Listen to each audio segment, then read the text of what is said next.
이 새벽 우리에게 주신 하나님 말씀은 출애굽기 31장 1절에서 18절까지의 말씀입니다. 출애굽기 31장 1절부터 18절까지의 말씀입니다. 우리 하나님의 말씀을 다 함께 읽겠습니다. 여호와께서 모세에게 말씀하여 이르시되 내가 유다 지파 훌의 손자요 우리의 아들인 부살레를 지명하여 부르고 하나님의 영을 그에게 충만하게 하여 지혜와 총명과 지식과 여러 가지 재주로 정교한 일을 연구하여 금과 은과 노스로 만들게 하며 보석을 깎아 물리며 여러 가지 기술로 나무를 새겨 만들게 하리라. 내가 또 단 지파 아이사막의 아들 오홀리압을 세워 그와 함께 하게 하며 지혜로운 마음이 있는 모든 자에게 내가 지혜를 주어 그들이 내가 내게 명령한 것을 다 만들게 할지니 곧 회막과 증거궤와 그 위에 속죄소와 회막의 모든 기구와 상과 그 기구와 순근 등잔대와 그 모든 기구와 분향단과 번제단과 그 모든 기구와 물두멍과 그 받침과 제사장직을 행할 때에 입는 정교하게 짠 의복 곧 제사장 아론의 성의와 그의 아들들의 옷과 관유와 성소의 향기로운 향이라. 무릇 내가 내게 명령한 대로 그들이 만들지니라. 여호와께서 모세에게 말씀하여 이르시되 너는 이스라엘 자손에게 말하여 이르기를 너희는 나의 안식일을 지키라. 이는 나와 너희 사이에 너희 대대의 표징이니 나는 너희를 거룩하게 하는 여호와인 줄 너희가 알게 함이라. 너희는 안식일을 지킬지니 이는 너희에게 거룩한 날이 됨이니라. 그 날을 더럽히는 자는 모두 죽일지며 그 날에 일하는 자는 모두 그 백성 중에서 그 생명이 끊어지리라. 엿새 동안은 일할 것이나 일곱째 날은 큰 안식일이니 여호와께 거룩한 것이라. 안식일에 일하는 자는 누구든지 반드시 죽일지니라. 이같이 이스라엘 자손이 안식일을 지켜서 그것으로 대대로 영원한 언약을 삼을 것이니 이는 나와 이스라엘 자손 사이에 영원한 표징이며 나 여호와가 엿새 동안에 천지를 창조하고 일곱째 날에 일을 마치고 쉬었음이니라 하라. 여호와께서 시내 산 위에서 모세에게 이르시기를 마치신 때에 증거판 둘을 모세에게 주시니 이는 돌판이요 하나님이 친히 쓰신 것이더라. 아멘. 네, 오늘은 이제 모세에게 하나님께서 모든 성막과 그 회막과 그 모든 기구와 이런 것들을 보여주시고 이렇게 만들어라라고 말씀하시고 이제 만들기를 바로 앞에 두고 있습니다. 어, 이 부분이 아니고요. 네. 그래서 그 일을 누가 할 것이냐? 모세가 직접 하는 것이 아니고 정교한 일을 할 수 있는 사람 둘을 하나님께서 세워 주셨습니다. 특별히 그 사람을 지명하셔서 부르셨다라고 말씀하고 있습니다. 그래서 우리의 아들 유다 지파의 훌의 손자 우리의 아들 부살레를 먼저 지명해서 그에게 하나님께서 영을 부어 주시고 모든 지혜와 총명과 지식과 여러 가지 재주로 중요한 것은 이제 정교한 일을 연구하여 그냥 순식간에 되는 것이 아니고 하나씩 연구하면서 그것을 만들어 갈 수 있도록 능력을 주셨다는 것입니다. 그래서 무엇을 알 수 있습니까? 하나님께서 하나님의 일을 시키실 때 그냥 무조건 그 사람에게 영을 딱 부으시면 그 사람이 모든 걸 갑자기 아무것도 하지 못하다가 막 잘하는 사람이 되는 것이 아니라는 뜻입니다. 그러니까 피아노도 마찬가지잖아요. 피아노도 하나님의 그 성령이 임하시면 갑자기 피아노를 막 못 치던 사람이 잘 치는 그런 것이 아니라는 겁니다. 물론 천재적인 그 유튜브에 보니까 피아노에 천재적인 아이가 있더라고요. 그래서 그 아이는 한번 들으면 어려운 곡도 그냥 막 치더라고요. 초등 7살 때부터 그랬다고 합니다. 뭐 그런 경우도 있을 수 있지만 사실은 대부분의 일은 그건 보통 일반적인 일은 아니고 대부분 보통은 하나님께서 부르시고 그 일이 성취될 때까지 많은 지혜와 노력과 또 연구를 통해서 하나하나씩 발전해서 그 일을 감당할 수 있게 하십니다. 그런데 분명한 것은 하나님께서 그렇게 되더라도 그 사람을 지명하여 부르셨다라는 거예요. 그리고 하나님의 일은 누구를 통해서 이루어집니까? 결국은 사람의 손을 통해서 이루어집니다. 그러니까 하나님께서 사람과 함께 동역하시는 거죠. 그래서 하나님의 일을 할 사람에게 하나님은 그렇다고 그를 그냥 놔두시는 것이 아니라 그가 또 하나님의 일을 할 수 있도록 하나님의 영을 부으셔서 그 사람이 또 그 일을 감당할 수 있도록 도와주십니다. 그래서 하나님의 부르심에는 후회하심이 없으시다라고 그렇게 성경은 가르쳐 줍니다. 그래서 우리를 부르셨다면 우리가 잘하진 못할 수 있어요. 그러나 성령님께서 주에 함께 동행하시면서 하나씩 하나씩 연구해서 변화시키셔서 하나님의 일을 잘할 수 있도록 우리를 변화시키시고 인도하신다라는 그 원리를 볼 수 있습니다. 그래서 하나님께서 우리를 부르셔서 여기에 세우셨다면 분명히 우리에게 할 수 있는 일을 그 일들을 잘 감당할 수 있게 도와주신다. 그리고 우리가 사명이 있다라는 것을 알 수 있습니다. 그리고 두 번째는 이번에는 여러 가지 또 기구를 그 작고 정교한 일을 하는 것은 지금 앞에 나온 누굽니까? 네, 부살렐이 하는 거고, 그리고 이번에는 좀 큰 기구들, 이것은 아히사막의 아들 오홀리압을 세워서 그 사람이 하도록 하셨습니다. 그런데 이것도 그 보면 그 지혜로운 마음이 있는 모든 자에게 내가 지혜를 부어서 그들이 내가 내게 명령한 것을 다 만들게 할지니. 그러니까 이것도 그 사람들을 책임자로 부르셨지 그 사람들이 다 하는 게 아니에요. 다시 무엇을 볼 수 있습니까? 이 많은 기구들을 다 혼자 만드는 것이 아니라 동역하도록 하셨다라는 거죠. 하나님께서 하나님의 사람들을 부르셔서 사람들과 동역하시는 것처럼 하나님은 또 이 모든 일들을 할 때 사람들과 함께 동역해서 그 사람을 지도자로 세우시고 또 모든 사람과 동역해서 이 일을 만들도록 하셨다라는 겁니다. 그래서 교회는 작은 일도 사실은 더불어 함께 하는 겁니다. 내가 능력이 있을 수 있어요. 한 사람이 굉장히 뛰어난 능력이 있는 사람들이 가끔씩 있죠. 그러나 교회는 그렇게 한 사람이 다 하는 곳이기보다 서로 동역하면서 서로 일을 하나씩 나눠가면서 큰 하나를 만드는 것입니다. 그리고 이제 여러 가지 이제 무엇을 만들려고 한지가 다 보이죠. 회막, 증거궤, 그리고 증거궤 위에 있는 속죄소에 이제 그룹 그 천사 날개에 있는 그룹의 모양이 있죠. 천사와는 좀 다르니까. 그리고 그 회막의 모든 기구, 그 안에 들어가는 모든 기구, 그 상과 기구와 뭐 순금 등잔대와 뭐 모든 기구, 그러니까 그 상과 관련된 기구, 순금 등잔대와 관련된 기구, 분향단과 또 번제단 태웠으니까 뭐 삽이라든지 뭐 수저라든지 그런 것들이 있었잖아요. 그런 모든 기구, 물두명, 받침 뭐 다 이렇게 이 사람들에게 만들 수 있도록 그들이 만들지니라 그러면서 이것을 서로 연합해서 동역해서 만들 수 있도록 그렇게 하셨습니다. 그런데 이 성경이 재밌는 게 이런 부분입니다. 성경을 딱 한 토막 그 부분만 딱 끌어서 읽으면 거기에 나름대로의 의미가 있어요. 그런데 이렇게 끊으면 또 이렇게 연결해서 해석이 된다라는 겁니다.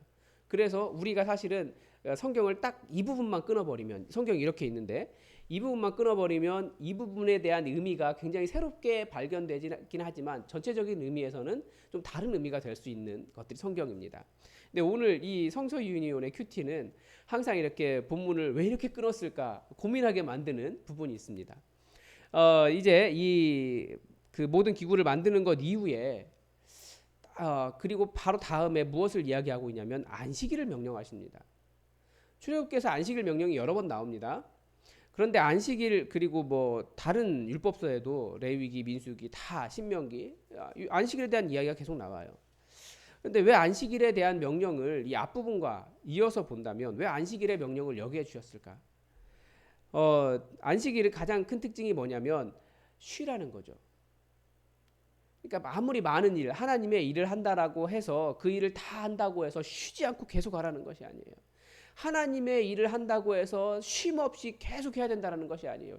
이 일은 하나님과 관련된 일이니까 거룩한 일이다. 네가 열심을 내서 끝까지 해야지. 지금 뭐 하는 거냐. 그렇게 채찍질하면서 이렇게 가는 것이 아니라는 거예요. 사실 창조의 저번에도 말씀드렸지만 이것은 하나님의 창조의 작품이에요. 창세기 1장에서부터 나오는 겁니다. 7째 날에 창조하신 것. 그리고 또 하나 큰 의미가 있는데 함께 보겠습니다. 이는 나와 너희 사이에 너희 대대의 표징이니라고 해서 이스라엘은 안식일을 열심히 지켰습니다. 하루 종일, 그러니까 토요일이 안식일이잖아요. 그러니까 토요일에 아무 일도 하지 않고 심지어 그 먹는 일조차도 내가 먹으려고 하면 누군가가 일해야 돼요. 그러니까 그것조차도 하지 않기 위해서 외국인 노동자들 사서 먹게 했는데 또 그것도 약간은 외국인 노동자도 쉬게 하도록 하신 것이 안식일이기 때문에 외국인 노동자도 쉬어야 됩니다. 그래서 잘 보면 사실 재밌는 부분인데 저번에 보았던 안식일 명령 10계명에서 보았던 안식일 명령에는 아내는 쉬는 규정이 없어요. 굉장히 안타깝지만 내 딸도 쉬고 아들도 쉬고 너도 쉬고 짐승도 쉬고 외국인 노동자도 쉬고 다 쉬는데 아내는 쉬라는 명령이 없더라고요. 그래서 이제 이 부분이 그 아내에 해당하는 부분이 너에 해당하지 않겠느냐, 주인이니까. 그런데 먹는 부분에 대해서도 좀 약간 그 뭐라고 할까요? 외국인 노동자들이나 그 종들 써서 그렇게 먹지 못하게 한 것인가? 과연 먹는 부분도 그런 부분인가? 뭐 이런 논쟁들이 있습니다. 그런데 하나님은 이렇게 안식일을 쉬도록 하셨어요. 왜 안식일을 이렇게 강조하시는가? 우리가 생각해 보면 나는 너희를 거룩하게 하는 여호와인 줄 너희가 알게 함이라. 구별하셨다라는 겁니다. 그리고 안식일을 지키는 일이 거룩한 일이라고 말씀하시는 거예요. 그러니까 창조에 하나님께서 창조하신 그 창조에 참여하는 일입니다. 안식 쉬게 하는 것은. 그러니까 멈춤을 통해서 순종하는 겁니다. 인간의 탐욕은 멈추지 못해요. 멈추지 못하기 때문에 계속 탐욕을 일으킵니다. 이 환경의 문제도 보십시오. 왜 지금 이런 문제가 있습니까? 인간은 끊임없이 그 모든 걸 다 끌어내서 뽑아서 쓰려고 하는 특징이 있어요. 그런데 다 멈추라고 말씀하시는 거예요. 멈춰야 된다는 거죠. 또 사람에게 왜 과로사나 혹은 사람에게 잔인한 일들 그런 일이 있습니까? 멈추게 할 줄 모르는 거예요. 이 사회의 많은 문제들이 그런 탐욕과 관련되어 있는데 시간을 통해서 멈추라고 말씀하시는 거죠. 그리고 특별히 네가 쉬어라. 그러니까 주인 보고 쉬라고 말씀하세요. 그러니까 네가 쉬어야 네 딸도 쉬고 너의 아들도 쉬고 네가 부리는 동물들도 쉬고 너의 남종 여종들도 쉬고 네가 데려다 쓴 고용한 외국인 노동자도 쉬고 다 쉴 수 있지 않느냐. 네가 쉬어라 라고 말씀하시는 것이 안식일 법입니다. 그래서 멈춤을 통해서 자기의 탐욕을 좀 끊어내고 하나님의 뜻이 무엇인지를 생각하게 하시는 날이 안식일입니다. 그래서 이스라엘 그렇게 하루 종일 안식일 아무것도 만들어 먹지 않고 호텔에서 사 먹고 그리고 저녁에는 무엇을 하냐면 이 사람들이 그 만찬을 해요. 물론 누군가는 또 그거 만찬을 준비하는 것이 일이 아니라 함께 모두가 모여서 만찬을 준비해서 그 만찬을 촛불도 켜고 말씀도 읽고 서로 말씀을 나누고 그 기도하고 찬양하면서 그렇게 안식일을 마칩니다. 그러니까 안식일 전체가 지금 이스라엘에게는 하나님을 기억하는 아주 좋은 통로가 되고 있어요. 우리는 안식일이 정말 요즘은 너무 바쁘게 살기 때문에 정말 쉬는 날이 되고 있는 것 같습니다. 그런데 너무 많이 하나님도 없이 쉬고 있어서 문제인 거죠. 그러나 너희와 나 사이에 지킬 대대의 표징이 되는 이유는 뭐냐면 그 날을 통해서 자기의 탐욕을 멈추고 하나님을 기억하는 하나님을 더욱더 하나님께 집중하는 그런 날이기 때문에 그런 날이 더욱더 소중한 겁니다. 다시 한번 계속해서 안식일을 지킬지니 이것이 거룩한 날이다.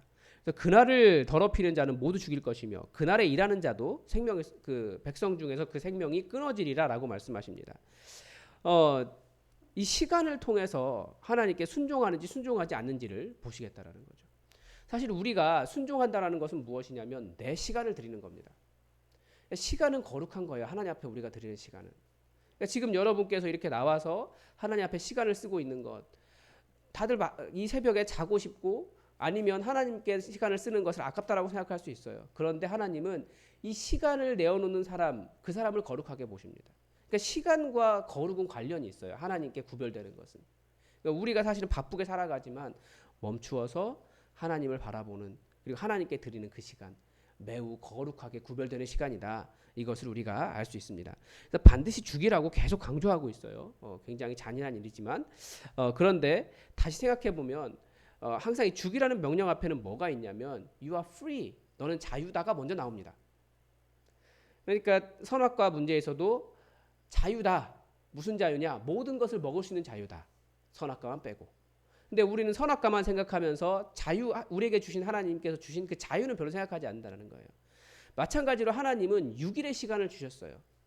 그 나머지 하루까지 왜 이것도 내 마음대로 내 탐욕을 위해 살지 못하게 하십니까? 라고 항변하는 것은 악한 행동이라는 겁니다.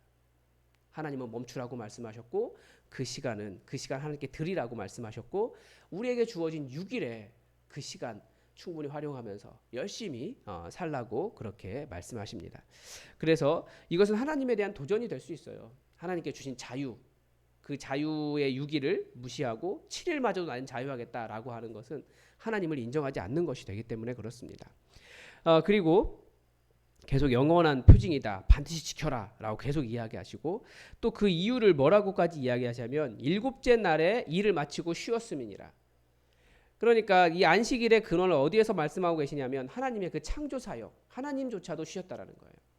다시 생각해 보면 부살렐과 오홀리압이 열심히 성막에 그 모든 기구들을 만들어 갈 때도 안식일은 어떻게 했을까요? 쉬어야 했다라는 거예요. 하나님의 일이라고 할지라도. 물론 이제 안식일을 섬기는 제사장들이나 성막과 관련된 사람들은 계속 안식일에도 일하겠죠. 그들에게도 하루를 또 쉬도록 해야겠죠. 그러니까 휴식은 하나님의 창조와 관련된 창조의 결과물이고 또 우리가 창조에 참여하는 겁니다. 사람은 쉬어야 돼요. 그게 하나님께 주신 창조의 원리입니다. 그래서 예전에 그런 책이 있었어요. 영어 공부 절대로 하지 마라. 그래서는 아니고 영어 공부 절대로 하지 마라. 그런 책이 한때 유행을 했었는데 그 책에서도 뭘 이야기하냐면 그 영어를 매일 계속 듣게 하는데 하루는 쉬라는 거예요. 그게 뇌의 원리라고 그렇게 이야기하더라고요. 거기에서는. 그래야 일주일 동안 그 6일 동안 막 돌아갔던 복잡한 그 모든 영어들이 머릿속에서 정리가 된대요. 그래서 영어의 영자도 한 대도 듣지 말라고 그렇게 이야기하는 내용을 보면서 야, 여기에도 창조의 원리가 있구나. 그런 생각을 했는데 쉬라고 말씀하신 데는 이유가 있습니다. 우리가 다 헤아릴 수 없어요. 아마 하나님의 그 어떤 원리를 다 말씀하시면 우리가 이해도 못했을 겁니다. 그래서 이미 그리고 많은 원리들을 이야기하고 계세요. 왜 안식일에 쉬어야 되는가? 그래서 우리는 안식일이 아니고 주일을 쉽니다. 왜 주일을 쉬냐면 예수님께서 안식일 다음 날 새벽에 부활하셨기 때문에 우리는 이제 예수님과 언약을 맺고 영원한 대대의 표징으로 주의 날을 지키며 그 주의 날에 우리를 쉬는 사람들로 그렇게 하나님을 기억하고 하나님을 예배하고 그 시간을 구별하여 하나님께 드리는 사람들이 되었습니다. 어떻게 해야 될까요? 우리가 모든 마음을 다해서 열심히 6일을 살아왔는데 그날만큼은 우리 하나님을 기억하고 내 시간을 구별하여 하나님께 거룩하게 드리는 그런 삶을 살아가는 그런 날이 되기를 바라고, 그 다음에 다시 말씀드리지만 안식일의 정신은 무엇이냐? 내가 쉬어서 나와 관련된 모든 주변 사람들, 심지어 짐승까지, 배려받지 못하는 사람들까지 당연하게 너는 일해야 돼 라고 그 일을 위해서 부름받은 사람들까지도 쉬도록 해줘라. 이것이 창조 원리다라는 겁니다. 우리가 이것을 기억하시기 바라고, 마지막으로 18절에 이는 돌판이고 이 돌판을 하나님께 친히 쓰신 것이다 라고 해서 율법의 권위를 부여해 주십니다. 그런데 이것도 여기까지만 끝나면 하나님께서 이 계명을 주신 것이 율법의 권위다라고 보지만 그 다음으로 이어지면 어떤 일이 일어날까요? 이스라엘이 이제 하나님 앞에 범죄하잖아요. 그래서 그 모세가 화가 나가지고 돌판을 던져서 깨버립니다. 그러니까 하나님께서 친히 쓰신 그 돌판이 깨어질 정도의 아픔이 있는 것이 우상숭배다라고 보여지는, 다르게 해석이 될 수 있는 게 있는 거예요. 어디서 끊느냐에 따라서. 그래서 우리가 다양하게 말씀을 길게도 보고 짧게도 보고 그러면서 은혜를 찾아가시기 바랍니다. 오늘도 말씀을 다 보았는데, 본문을 관찰을 했는데 여러분은 무엇을 느끼셨습니까? 성령님께서 여러분에게 무엇을 말씀하셨습니까? 혹은 무엇을 도전하셨습니까? 여러분 그것을 가지고 여러분 기도하시기 바랍니다. 하나님은 항상 우리에게 질문하십니다. 그 질문을 드러내시기 바랍니다. 다 함께 기도하겠습니다.